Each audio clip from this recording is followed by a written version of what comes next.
Hello everyone, my name is David with Let's Talk Theology, and I'm very excited to be with you today because we're going to be discussing tips to studying the Bible. So let's get right into our lesson. We want to cover as much information in the little bit of time that we have.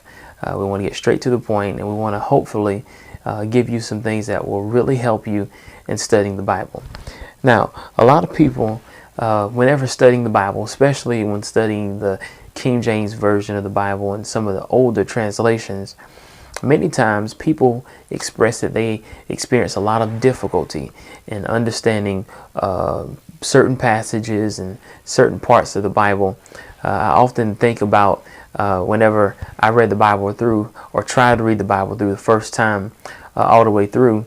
Genesis and Exodus were very exciting because they were the portions that were filled with the drama and the narration. It was very constant. It had a nice flow to it. But by the time I got to Leviticus, things started to slow down, and definitely when I got to Numbers, things just came to a complete stop, because many times we don't understand the types of literature that is present within the Bible.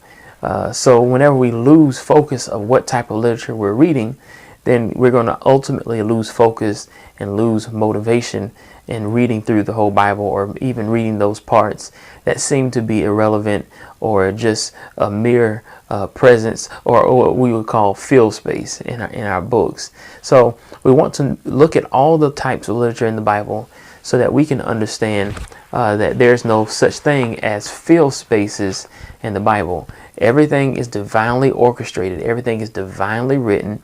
Everything has a purpose, everything has a point, everything has an agenda. And it is our job as students to understand what the various points are of the different types of literature that we'll read throughout the Bible, okay? So I want to give you 8 different types of literature that I have come up with that I feel it captures the whole scope of the Bible. I think every scripture will fit into at least one of these categories, one of these 8 categories that I'm going to give you. And that will help you in understanding exactly what you're reading and how you ought to read it, okay? So the first thing we want to look at is what we call the Pentateuch, okay? The Pentateuch is normally, is widely considered the first 5 books of the Bible. Those are the Mosaic books from Genesis to Deuteronomy, okay? The first 5 books of the Bible, most times people call it the Torah, but it is the instructional books, okay? It gives instructions, it gives insight.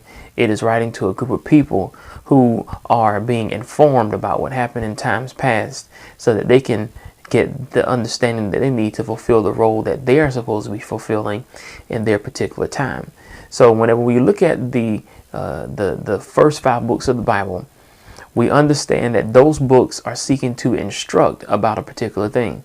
So anything we're reading, anytime that we're really digging into research, or we're trying to understand what's going on, always keep in the back of your mind that Moses' agenda was to relay to the nation of Israel the historicity of people before them, with the intentions of teaching them what they need to be doing as they enter into the promised land. That is very important, okay? The purpose was for them to understand what is our role in going into this promised land, into this land that we've never been. Well, Moses, being the masterful teacher that he was, he used stories like Adam and Eve, Abraham, Isaac and Jacob, Joseph in Egypt.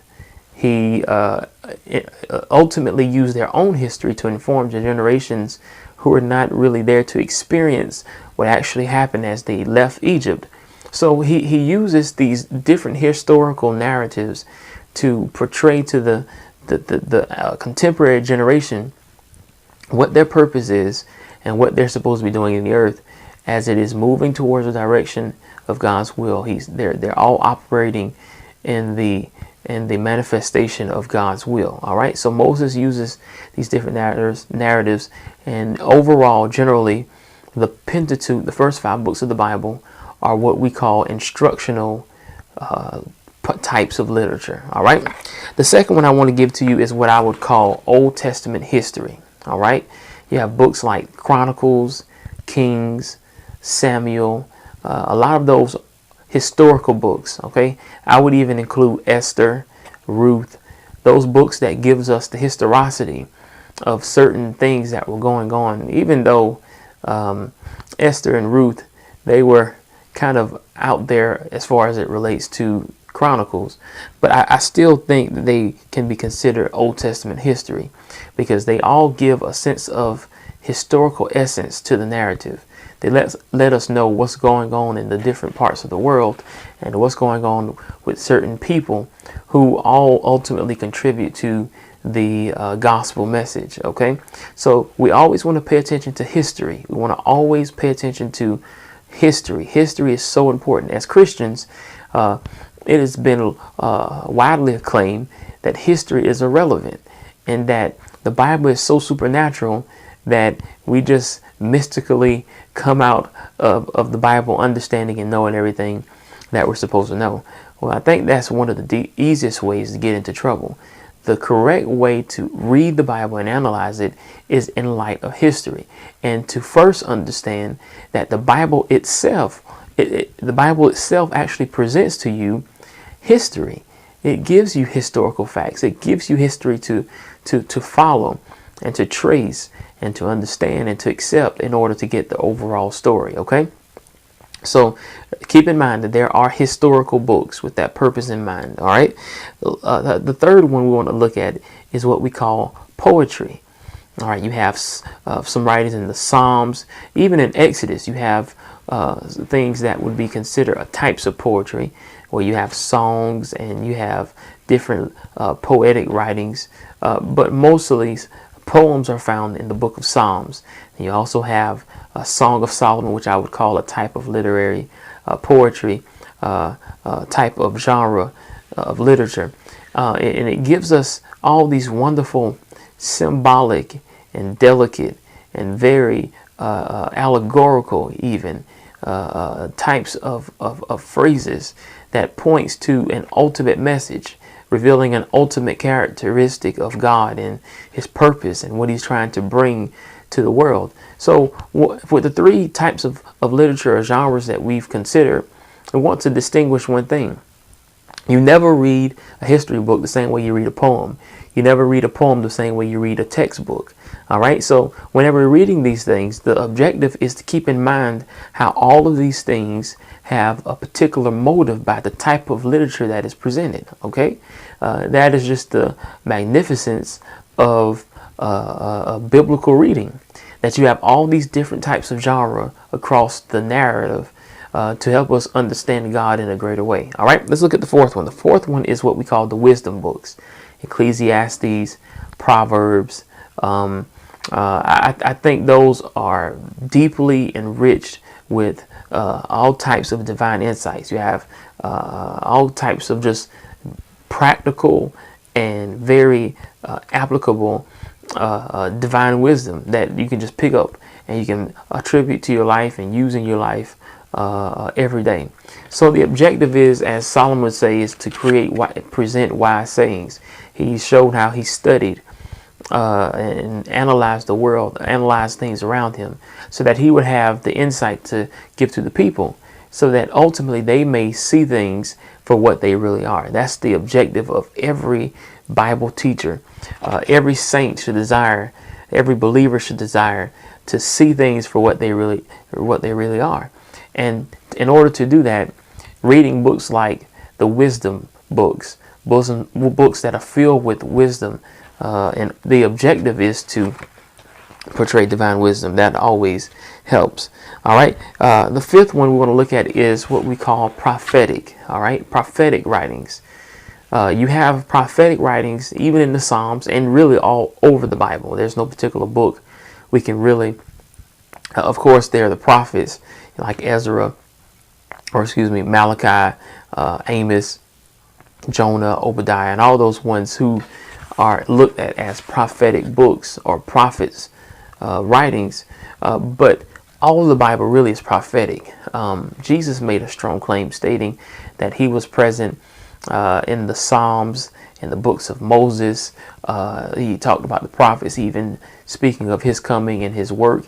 So essentially, all the way from Genesis to Malachi, and even from Genesis to Revelation, we find that the Bible is filled with prophetic writings. I want to give you a little nugget there. I think prophetic reading biblical prophecy is something that really needs to be taken seriously, because in our time, the issues that are going on in the world kind of push this genre of biblical prophecy out in the forefront, and people are really starstruck, or really, if I can say, motivated to create all types of scenarios that may not respect the prophetic utterances that are found in the Bible. So what we want to do is make sure whenever we're reading books that are or prophetic types of literature, we want to make sure we stay true to the context. I cannot stress that enough. If you go away from the context, I want to show you what you put in risk, what you risk here. You risk the whole entire foundation of Christianity being completely broken up and absolutely destroyed. Because the fact of the matter is that prophecy is what authenticates our message and our testimony. Prophecy is what gives us legitimacy. All right. Prophecy substantiates the claims of Christianity and the claims of Christ, the ministry of Christ, the resurrection of Christ. These things are very important. So we don't want to just really irresponsibly go to these types of writings and do whatever we want to with them. We want to really respect their initial purpose and what they sought to do. All right. Let's look at what it says here. Last, or not last, but next type of literature or genre is the Gospels. Okay. The Gospels are very important. The Gospels are what we consider to be the good news. Well, I heard one man say this. He says, really, the entire Bible is the good news. The entire Bible is the Gospels from Genesis to Revelation. That's essentially true. But we have designated a type of genre or literature or a title to 4 books that begin the New Testament in most English Bibles: Matthew, Mark, Luke, and John, because these books seek to directly deal with the life and ministry of Jesus Christ as he abode with us in the flesh. And that's what we call the good news, because it actually climaxes all that is spoken in the Old Testament, brings it all together, puts it all into context, and we actually have a narrative to express what Jesus did during his time here on earth. So we consider that to be the good news, but we also want to consider that all of the Bible is essentially good news. And this is not a phrase, the gospel is not a phrase that began with the New Testament. It was a phrase, a word rather, that was used in the Old Testament, Isaiah and some of the other prophets. So we want to always keep that in mind as well. All right, next we have what we call the epistles. All right, the epistles are literally letters, okay? And what is so unique about this is that whereas the Gospels is giving you a narrative and giving you specific accounts and specific experiences, epistles are a little bit different. It is like what you would get in your mail, okay?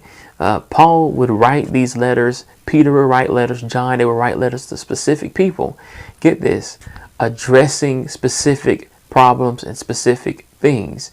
All right, that's what letters do.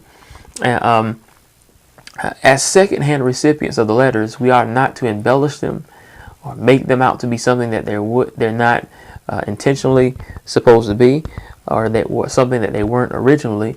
That is terrible if we do that, and unfortunately, that is a very common practice. That's why we're wanting to really push home and let you understand how important it is to read the letters as they are. Look at the issues that Paul was writing to. Right now, immediately, 1 Corinthians comes to mind, because Paul addresses a list of things that were obviously issues for the Corinthian church, and things that had already been related to him that he would need to address based on the inquiries and the things that the experiences that he've had with that church, or the correspondence that may have come prior. So when we look at these letters, which we call the epistles, we have to be really considerate. Okay, we have to always take into mind what's going on, what's the purpose of the letter, why was it written, and to what point is it trying to bring out? What points are it trying to bring out? All right. Lastly, a very big topic, a very big genre or literary format that is often shied away from, but it is very crucial and very important. The last one, I'm sure you can guess, is what we'd like to call apocalyptic literature. That is the big bad book of Revelation. But not only that, not only the book of Revelation, there are other apocalyptic types of literature throughout the Gospels and even in the Old Testament, such as Daniel, Zechariah, and Ezekiel. All of those include what we like to call apocalyptic literature. And what that does is it really means to uncover, okay? Unveil. That's what the book of Revelation, word Revelation really means as it pertains to apocalyptic literature. It means to unveil. Many times that word or that genre of literature has a very eschatological, and indeed it can be, but when we say eschatological, we normally interpret that word or relate that word to our common understanding of eschatology. Well, we want to always keep in mind that the first century church had a different view of apocalyptic literature. They had a different understanding of it. And this is a point that you can always lean towards.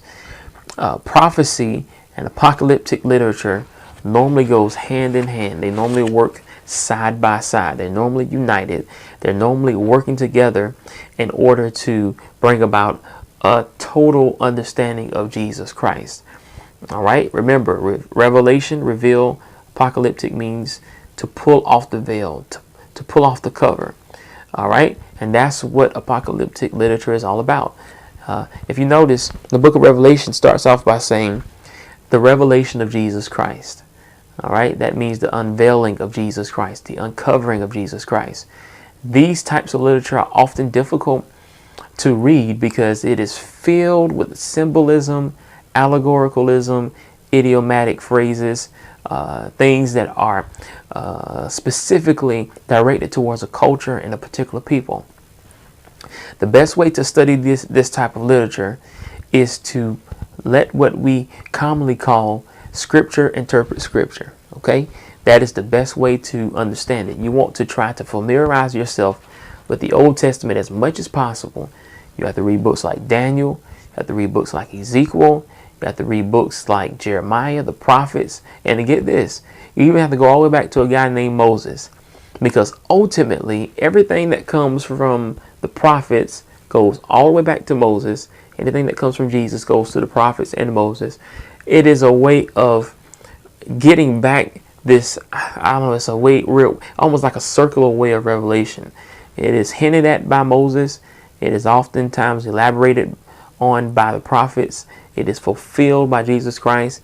And it all goes back to what was revealed in the Old Testament. So it's a very unique way of understanding. But the point of it all is this: Scripture interprets Scripture.